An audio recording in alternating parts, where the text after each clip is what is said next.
ওমর ফারুক সালাত শুরু করলেন, ফজরের সালাত, আল্লাহু আকবার। In the meantime Abu Lulu এই খঞ্জর নিয়ে ওমর ফারুকের বুকের মধ্যে 3টা স্টেবিং করলেন। একটা মারলেন নাভির নিচে, মারার সাথে সাথে পাকস্থলী কেটে গেল। আরেকটা মারলেন পাজরে, পাজর ছিঁড়ে গেল। ইসলামিক লাইফ, জীবন গড়ুন কোরআন সুন্নাহর আলোকে। আজকে আমরা সাইয়েদনা ওমরে ফারুকের বায়োগ্রাফি সম্পর্কে জানব। ওমরে ফারুক রাদিয়াল্লাহু তাআলা আনহু, the super hero of this উম্মাহ। এই উম্মার সুপার হিরো তিনি, ঠিক কি না? ওনার মুখের আগে লাঠি চলতো বেশি। সুবহানাল্লাহ পড়বেন না? মাঝে মাঝে লাঠি চালানোরও দরকার আছে না নাই? সাইয়েদনা ওমরে ফারুক আমাদের জন্য অনুপ্রেরণা। Is the real super hero of Muslim উম্মাহ। তিনি এই উম্মার রিয়েল সুপার হিরো।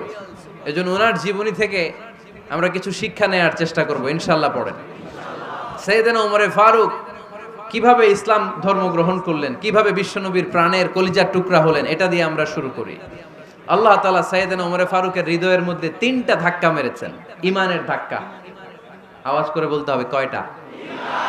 জোরে বলেন তো কয়টা? 3টা ইমানি ধাক্কা। এক হচ্ছে বিশ্বনবীর দোয়ার ধাক্কা।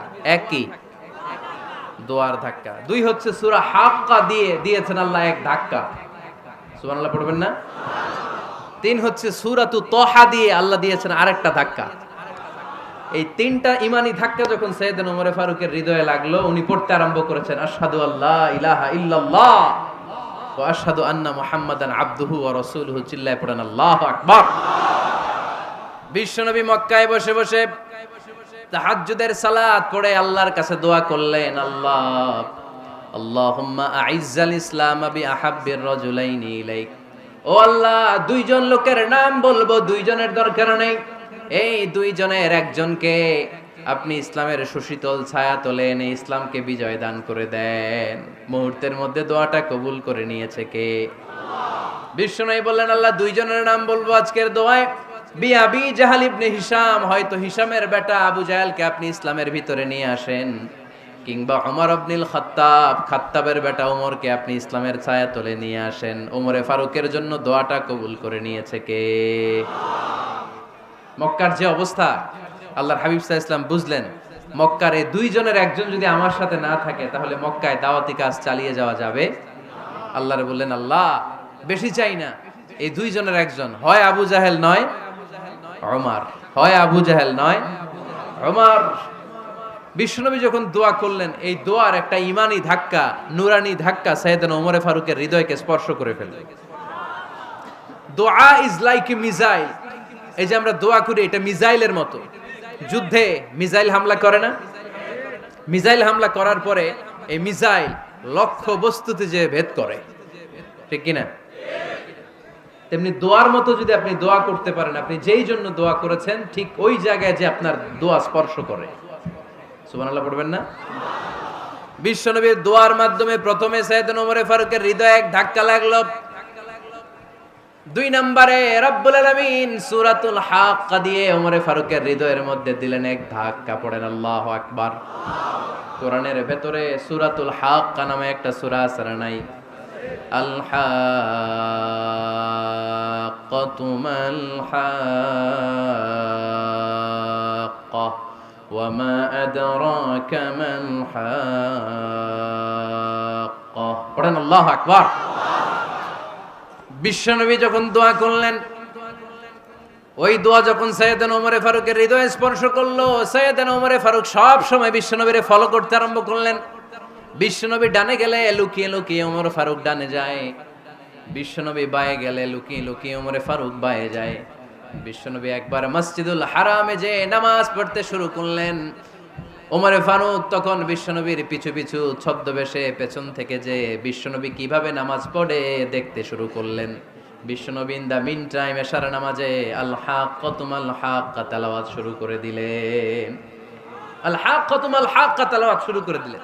তেলাওয়াত করতে করতে বিশ্বনবী যখন তেলাওয়াত করতেছে, ওমর ফারুক এরকম দুলতেছে আর মজা পাচ্ছে। ও মিয়া, বিশ্বনবীর কণ্ঠ বুঝি আমার মতো কণ্ঠ? আপনার মতো কণ্ঠ? আহমদ বিন ইউসুফের কণ্ঠ? আব্দুল বাসিতের কণ্ঠ না? বিশ্বনবীর গলায় যে কি সুরের ঝংকার আল্লাহ দিয়েছেন, কি সুরের লহরী আল্লাহ দিয়েছেন, একবার যে শুনতো পাগল হয়ে যেত। আল্লাহু আকবার। বিশ্বনবী সূরা হাক্কা মন্ত্রমুগ্ধ তেলাওয়াতে, মন্ত্রমুগ্ধ সুর দিয়ে, মন্ত্রমুগ্ধ কণ্ঠ দিয়ে তেলাওয়াত করতে লাগলেন। এশার সালাতে ওমরে ফারুক দুলতে লাগলেন। ওমরে ফারুক যত শুনেন অবাক হয়ে যায়, যত শুনেন অবাক হয়ে যায়, যতই শুনে অবাক। কিরে? কারণ তিনি আরবি ভাষা বুঝতেন। এত সুন্দর শব্দের গাঁথনি, এত প্রাঞ্জল বর্ণনা, এত সুন্দর অন্তমিল, এটা কবিতা না হয়ে পারে না।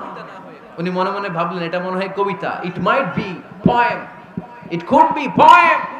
মুহাম্মদ মনে হয় কবি হয়ে গেছে, তার কাব্য প্রতিভা দিয়ে সে এটা বানিয়েছে।